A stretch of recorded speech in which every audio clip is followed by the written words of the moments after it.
guys, my name is Tanuja Sharma. I'm your chemistry teacher and welcome to CTS. देखिए बेटा, आज हम करने वाले हैं जो भी हमने अभी तक एटॉमिक स्ट्रक्चर में सीखा है और अराउंड हमारे लेक्चर्स आई थिंक 3 लेक्चर्स हो चुके हैं।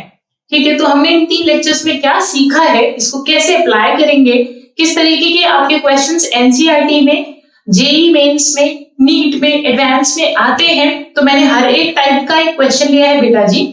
मैं नहीं चाहती कि एक ही टाइप के बहुत सारे सवाल हों, तो फिर मतलब ऐसे कराने का मुझे नहीं लगता कि बहुत कुछ फायदा है। ठीक है, तो मैंने क्या किया है, हर एक टाइप का एक क्वेश्चन लिया है। अब आपको क्या करना है, इसके बाद प्रीवियस ईयर खुद ट्राई करना है and tell me in the comment section कि आपको ये क्वेश्चंस करने के बाद में जब आपने प्रीवियस ईयर लगाया इससे रिलेटेड, तो आपको कैसा लगा। ठीक है, इट वाज इजी और टफ। ठीक है, गिव मी दैट फीडबैक। चलिए बेटा जी, आते हैं इन क्वेश्चंस पर। अभी तो फिलहाल ये क्वेश्चंस करेंगे, फिर उसके बाद में कुछ क्वेश्चंस और है बेटा जी जिससे रिलेटेड आपके एग्जाम में आ सकता है। ठीक है, आया हुआ है, नीट में उस तरह के क्वेश्चन ज्यादा आते हैं, आया हुआ है, बट और भी आने के चांसेस है, तो उनको हम इन्हें करने के बाद में देखेंगे। ठीक है, एक्चुअली इनमें गलती होने के चांसेस ज्यादा थे और अलग अलग जगह से मैंने लिए थे, इसलिए मैंने लिख दिया। एडिटर सर को इतना भी तकलीफ नहीं देनी चाहिए मुझे, है ना। तो वो उसके बाद भी कुछ क्वेश्चंस है जो हम करेंगे। और हाँ, वीडियो के एंड में आपको 2 क्वेश्चंस होमवर्क में मिलेंगे बेटा, तो वो आपको खुद से करने हैं। ठीक है, और फिर मुझे बताना है कि होमवर्क हुआ या नहीं। ओके, चलो वापस स्टार्ट करते हैं। देखिए बेटा जी, सबसे पहला क्वेश्चन है, ये 2008 जेईई मेन में आया हुआ है। आइसो इलेक्ट्रॉनिक स्पीशीज हमें बताना है कि कौन सा पेयर जो है जिसमें आइसो इलेक्ट्रॉनिक स्पीशी है। तो अभी तक तो आई होप आपने कर भी लिया होगा ये क्वेश्चन। देखिएगा, यहां पर अगर मैं फर्स्ट ऑप्शन लगाऊं तो मैं यही कर लेती हूँ। फर्स्ट ऑप्शन में देखिए बेटा जी, कार्बन का जो एटॉमिक नंबर है दैट इज 6। तो 2 कार्बन के एटम्स है, दैट मींस क्या हो गया 12, और 2 इलेक्ट्रॉन बाहर से आए हैं, तो इसका मतलब क्या हो गया 14। ठीक है, तो फर्स्ट में 14 इलेक्ट्रॉन है। दूसरे में चेक करते हैं, यहां हो गया 16। ठीक है, और एक एक्स्ट्रा। देखिए, माइनस होगा तो ऐड करेंगे, प्लस होगा तो माइनस करेंगे, यानी प्लस होगा तो जाएगा इलेक्ट्रॉन, माइनस होगा तो आएगा इलेक्ट्रॉन। ठीक है, तो अब यहां देखिएगा 16 और 1 17, यानी कि ये तो गलत आ रहा है, शुरू में गलत आ गया, तो चेक करने का कोई फायदा नहीं है। सेकंड ऑप्शन चेक करते हैं, नाइट्रोजन का 7, ऑक्सीजन का 8। और देखिए बेटा जी, इसमें से 1 इलेक्ट्रॉन माइनस किया, यानी कि 8 में से 1 माइनस कर 14। ठीक है, तो फर्स्ट में आए मेरे, सेकंड में आए मेरे 14 इलेक्ट्रॉन, फर्स्ट NO प्लस में आ गए। C2 2 माइनस, इसका मतलब कि कार्बन में, एक कार्बन में 6, 2 में 12 और 2 ऐड कर दिया क्योंकि बाहर से आया है, तो 14 इलेक्ट्रॉन। इसमें थोड़ा बात करती है, आगे चलते हैं। कार्बन में 6, एक आया था तो 7, और नाइट्रोजन में कितना 7, और 7 दूनी 14। ठीक है, 14। ओके, और नाइट्रोजन में कितना, एक नाइट्रोजन में 7, तो 2 में कितना 14, 14 इलेक्ट्रॉन। चलिए, बात बन गई and this is your answer. बेटा जी, इस तरीके के कम से भी कम 6 सवाल थे। ठीक है, जो सिर्फ जेईई मेन में थे, कुछ एडवांस में भी थे। तो आप मतलब आप इसके लिए तैयार रहिए। मैंने बहुत सारे इंक्लूड नहीं किए, 6 के 6 करती तो क्या फायदा। ठीक है, आप लोग कर ही लोगे। अब इस तरह के सवाल करना। ओके, चलिए, हो गया ये फर्स्ट टाइप का क्वेश्चन हो गया। अब सेकंड टाइप के क्वेश्चन, ये बेटा जी ये आपकी बुक का है, मतलब ये सीबीएसई में बेसिकली इस तरीके के क्वेश्चंस पूछे जाते हैं, और ये हमने इससे प्रीवियस जो वीडियो था उसमें भी डिस्कस किया था आप कैसे निकालते हो। और मैंने बस आपको छोटी सी चीज बोली थी, मैं एक बार एक ना पूरा करके दिखाती हूँ, फिर बाकी ऐसे ही कर लेंगे। न्यूट्रॉन्स प्रोटॉन्स निकालिए, तो आपको पता है कि भाई जो अगर मेरा न्यूट्रल एटम होगा तो Z बराबर P बराबर इलेक्ट्रॉन होगा फॉर अ न्यूट्रल एटम। सारे के सारे न्यूट्रल हैं। ठीक है, तो मान लीजिए मैं इसका ही करती हूँ, SR वाला ले लेते हैं, SR वाला नहीं, Mg वाला ले लो। चलो ठीक है, Mg का 24, थोड़ा टफ काम है, तुम भी करो। ठीक है, अब यहाँ देखना, ये Z है, यहाँ जो लिखा है वो क्या है, Z है। ठीक है, अब अगर ये Z है तो Z बराबर मेरा कितना हो गया 12। ठीक है, एटॉमिक नंबर हो गया मेरा 12, और प्रोटॉन 12, इलेक्ट्रॉन 12। ठीक है, अब बेटा जी प्रोटॉन भी कितने हो गए 12। हमें पता है A बराबर P प्लस N होता है, ये हो गया 24। ठीक है, मुझे पता है यहाँ जो होता है वो मास नंबर होता है, नीचे जो होता है वो एटॉमिक नंबर होता है। ठीक है, तो 24, प्रोटॉन कितने हैं 12, और न्यूट्रॉन कितने निकालने हैं, तो वो कितने आ रहा है -12। यानी कि बेसिकली मुझे क्या करना है भाई, न्यूट्रॉन प्रोटॉन निकालना है। तो नीचे जो लिखा है वो तो सारे प्रोटॉन है हमेशा, क्योंकि सारे न्यूट्रल एटम है ना बेटा जी, न्यूट्रल एटम है। अगर न्यूट्रल ना भी होते तो भी एटॉमिक नंबर प्रोटॉन के बराबर होता है, लेकिन इलेक्ट्रॉन के बराबर नहीं होता, बताया था मैंने। देखो Z बराबर P बराबर E है ना, ये न्यूट्रल के लिए। लेकिन अगर कोई आयन हुआ, आयन कौन, इन जैसा, अगर कोई आयन हुआ इन जैसा हुआ जिनपे चार्ज दिख रहा है आपको, माथे पे कुछ लेकर घूम रहे हैं बेटा जी, तो वहां पर इलेक्ट्रॉन प्रोटॉन के बराबर नहीं।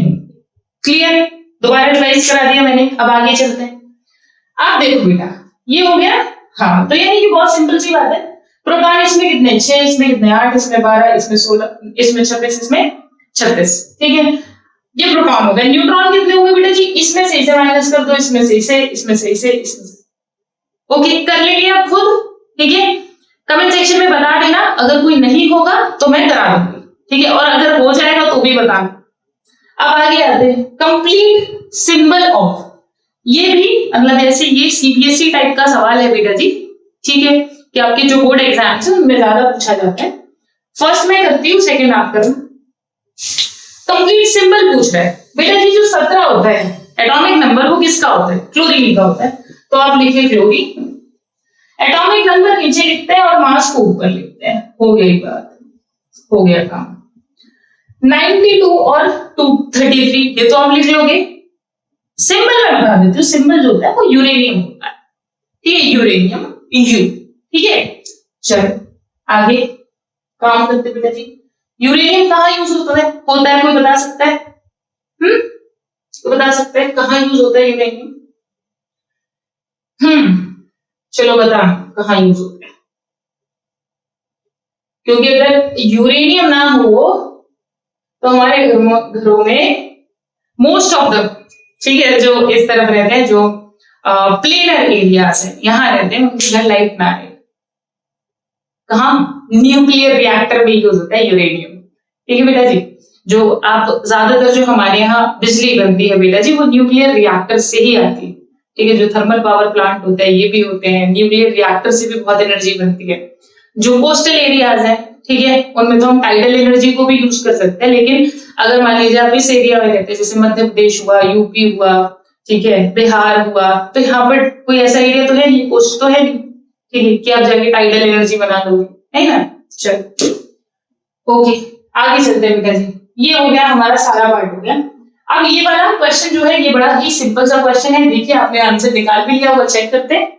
हाँ, कितना आया बेटा आंसर, सही है, देख लो। नंबर ऑफ न्यूट्रॉन, ये एडवांस में पूछा था, बहुत ही मतलब पहले का सवाल है बेटा जी।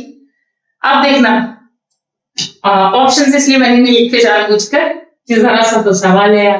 Number of neutrons in Zn+2, बेटा जी Zn जो होता है ना, इसका जो एटॉमिक मास दिया हुआ है वो दिया है 70 और 30 इसका एटॉमिक नंबर होता है, ठीक है। अब उसने कहा Zn+2 में बताओ, Zn+2 माने 2 इलेक्ट्रॉन क्या गए, चले गए, ठीक है। अब मुझे एक बात बताओ, अगर इलेक्ट्रॉन गए हैं तो क्या प्रोटॉन पे या न्यूट्रॉन पे कोई असर होगा, कोई भी असर होगा? भाई वो तो अंदर छुप के बैठे तो उन पे कोई असर होने नहीं वाला, क्योंकि वो तो बिल्कुल अंदर है, ठीक है। यू हैव टू पेनिट्रेट करना पड़ेगा, तब जाके तुम अंदर पहुंचोगे, न्यूक्लियस तक पहुंचोगे। लेकिन ऐसा तो नहीं है कि हमने इतनी एनर्जी कोई दी, हमने तो सिंपल सा इलेक्ट्रॉन निकाले, इलेक्ट्रॉन तो बाहर से निकल जाएगा। आप मेरी बात सुनना, इलेक्ट्रॉन अगर बाहर से निकल जाएगा तो यानी कि प्रोटॉन और न्यूट्रॉन पर कोई भी असर नहीं है। न्यूक्लियस तो भाई बहुत अंदर होता है, बहुत अंदर होता है, हमने तो इलेक्ट्रॉन निकाले बस बाहर से, तो प्रोटॉन पर और न्यूट्रॉन पर कोई भी असर नहीं होगा। तो यानी कि चाहे इसकी बात कर लूं चाहे इसकी बात कर लूं, proton neutron would be same. तो बताइए बेटा जी, इसमें प्रोटॉन कितने हैं, 30 है, तो इसमें भी कितने होंगे, 30 होंगे। इसमें न्यूट्रॉन कितने होंगे, माइनस कर दो, पूरा करूंगा यार, प्लीज कर लेना, ठीक है, इतना तो कर ही लोगे यार। A = P+ है, मास नंबर 70 है, ठीक है, लो कर देती हूँ। ये हो गया 70, प्रोटॉन 30 हो गए, तो न्यूट्रॉन कितना हो गया, माइनस कर दो यार सीधा, ठीक है। कितना आया बेटा जी, 40 आ गए, ठीक है। अब मुझे एक बात बताओ, न्यूट्रॉन पे कोई असर नहीं, 40 ही होंगे। इलेक्ट्रॉन यहाँ कितने होंगे, बोलो कितने होंगे इलेक्ट्रॉन? Z = P = E यानी 30 होंगे, ठीक है, और यहाँ इलेक्ट्रॉन कितने होंगे कर लेते हैं, 2 इलेक्ट्रॉन भाग गए, चले गए, छोड़ दिया साथ Zn का, तो इसमें से 2 माइनस कर दो, यानी 28, 28। Am I clear to you? Hope I am. चलो अब आगे चलते हैं बेटा जी। ये मैंने आपको आगे के क्वेश्चंस करा दिए, अब मैं कुछ और क्वेश्चंस करा रही हूं, और अब वो आपको आपके स्क्रीन बोर्ड पर क्वेश्चंस नजर आ जाएंगे बेटा जी। बेटा जो जो क्वेश्चंस होते हैं ना, प्लीज उनके आंसर भी दे दिया करो, तो हमें समझ में आते हैं कि हाँ बच्चों को समझ में आ रहा है, ठीक है। तो जो भी क्वेश्चंस या होमवर्क तुमसे पूछा जाता है उसके प्लीज आंसर आप कमेंट सेक्शन में दे दिया करिए, उससे हमें लगेगा कि हाँ वी आर वर्किंग, हम काम कर रहे हैं तो बच्चे भी काम कर रहे हैं, बच्चों को भी समझ में आ रहा है। चलिए करते हैं आगे। अब बेटा जी आपको आपके स्क्रीन बोर्ड पे क्वेश्चन नजर आ जाएगा, देखिएगा। Question is if the mass of the neutron is doubled, अगर न्यूट्रॉन के मास को डबल किया जाए and mass of the electron is half, ठीक है, न्यूट्रॉन के मास को मैंने क्या कर दिया डबल कर दिया, ठीक है, डबल, और इलेक्ट्रॉन के मास को बेटा मैंने क्या कर दिया हाफ, आधा कर दिया।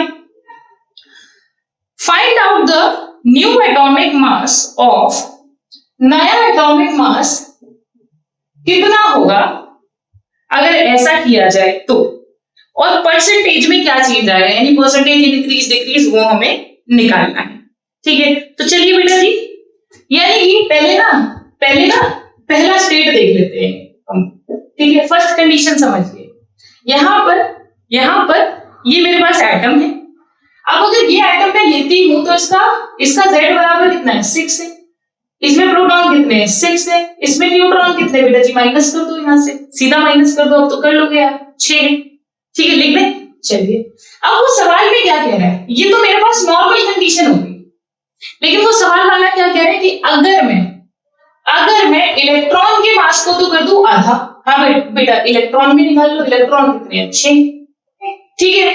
अब अगर मैंने इलेक्ट्रॉन के मास को तो कर दिया आधा और न्यूट्रॉन के मास को डबल कर दिया, तो अब सोचो यार क्या कहना चाहता है वो, कि प्रोटॉन का मास कितना कर दिया बेटा जी डबल कर दिया, नहीं प्रोटॉन को तो उसने हाथ में नहीं लगाया, प्रोटॉन वैसे के वैसे ही, ठीक है, लेकिन न्यूट्रॉन के मास को क्या कर दिया डबल कर दिया, यानी कि 6 से कितना कर दिया बेटा 12, डबल कर दिया, ठीक है। अच्छा बढ़िया, इलेक्ट्रॉन के मास को उसने आधा कर दिया।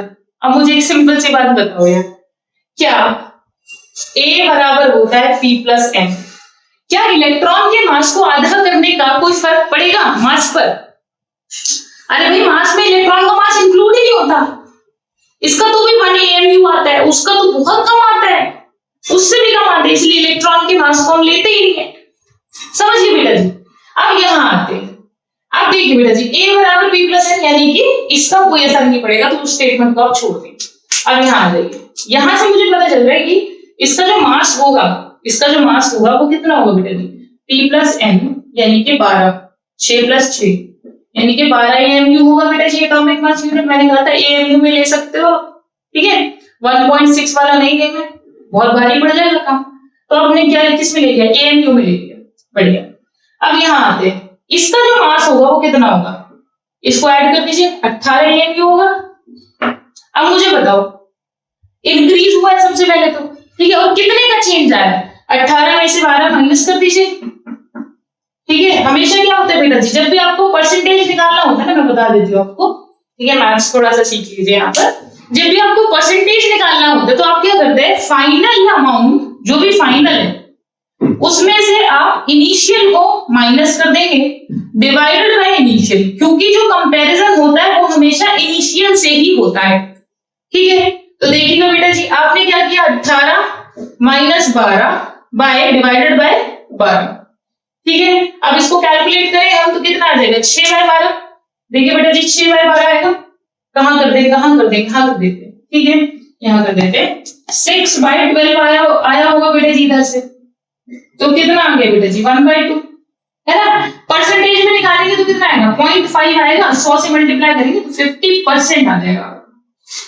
कि 50% का क्या हुआ बेटा जी, इंक्रीमेंट हो गया। वैसे तो यहां से साफ नजर आ रहा है, अगले सवाल में ऐसे कर लेना डायरेक्ट, ये तो मैंने आपको बेसिक से बता दिया। अब यहाँ यही समझ जाओगे आप, अगला जो क्वेश्चन आएगा कि भाई इलेक्ट्रॉन का तो फर्क नहीं पड़ता, प्रोटॉन का अगर मैं मास डबल करूंगा, ठीक है, क्या करूंगी, और न्यूट्रॉन का मास, सॉरी प्रोटॉन का मास सेम रहेगा और न्यूट्रॉन का डबल किया, इनकी दुगना किया, दो गुना किया बेटा जी, दो गुना कर दिया, तो जो इंक्रीमेंट होगा वो भी क्या होगा बेटा जी, अगर इसका भी करते तो पूरा हो जाता, ठीक है, कितना होगा बेटा 50%। डायरेक्टली करना है अगला सवाल। ओके बच्चा, चलो आगे करते हैं, लिख लेना इसे परसेंटेज इंक्रीमेंट, ये वाले टाइप के क्वेश्चंस बहुत इंपॉर्टेंट है बेटा। ओके चलिए अब अगला क्वेश्चन करते हैं इसी से रिलेटेड, ऐसा ही है बेटा जी, देखते हैं। If the mass of neutron is doubled, अगर न्यूट्रॉन के मास को, ठीक है, क्या लिया है इसने, यही लिया है, बताना बेटा फटाफट से, तुम बताना, ठीक है।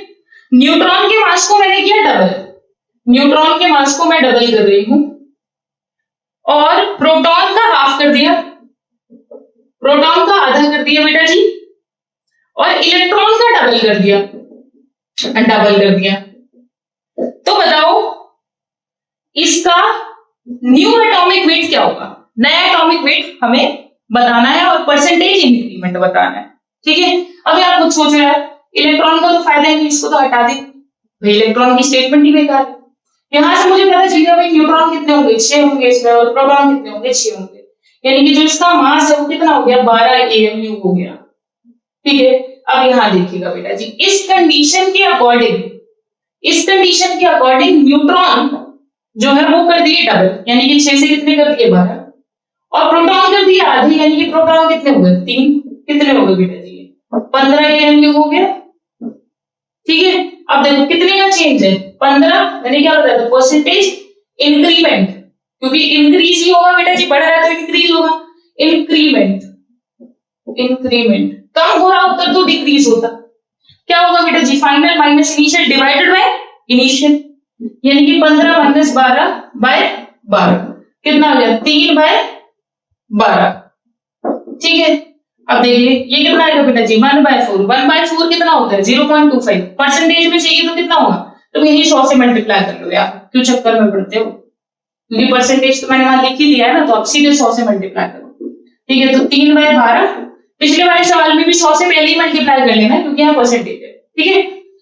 और ये हो गया इतना, और ये आ गया मेरा 25%। ये चीज याद रखेंगे बेटा जी कि 4 से डिवाइड करोगे ना तो 100 को तो 25 आता है, यानी 25 4 से कितना 100, ठीक है। इसको थोड़ा ध्यान में रखेंगे।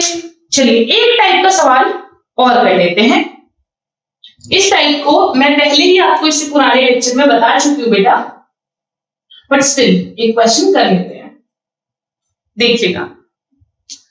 द आइसोटोप ऑफ Br, वहां देखिए आप, द आइसोटोप ऑफ Br के दो आइसोटोप गिवन है, एक है 35 एंड 79 और दूसरा है Br का आइसोटोप। बेटा जी कई बार ना ये वाले क्वेश्चन या तो यहां दे देता है, या तो आप इसको यहां का समझ लीजिए, या आप मूल कॉन्सेप्ट का समझ लीजिए, आप कहीं का भी समझिए, बट ऐसे सवाल आते हैं, ठीक है।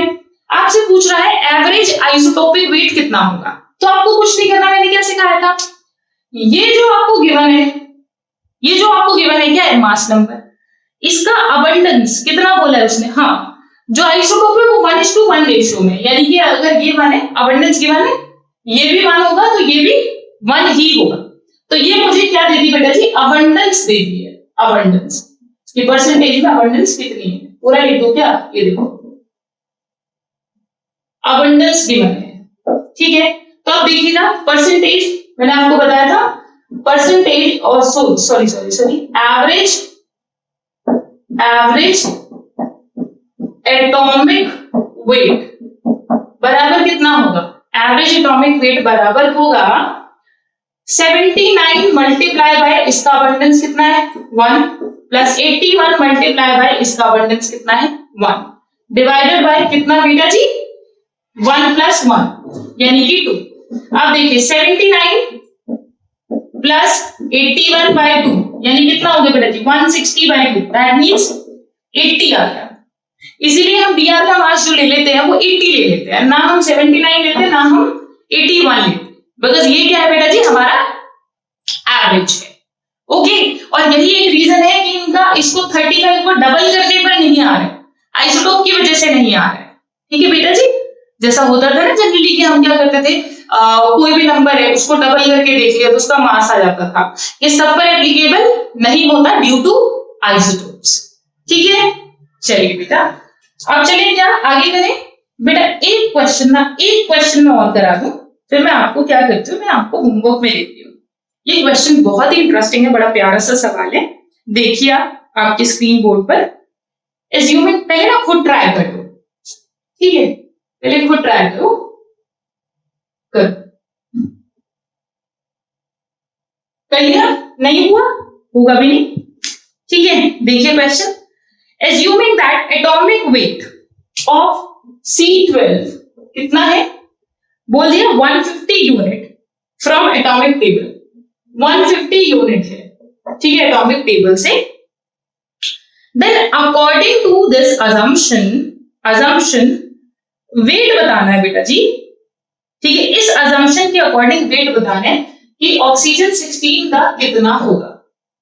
ठीक है, वो उसने एक अजम्पशन लिया कि इसका वेट अगर 150 यूनिट है तो इसका वेट बताइए। वैसे तो यूनिटरी मेथड से ऐसे ही हो जाएगा। ठीक है, देखो मैं करके बताती हूँ बेटा जी, इसका कितना होगा 12 AMU, राइट। तो यानी कि ये इस अजम्पशन में क्या बोलना चाहता है कि जो 12 AMU है that is equal to 150 unit.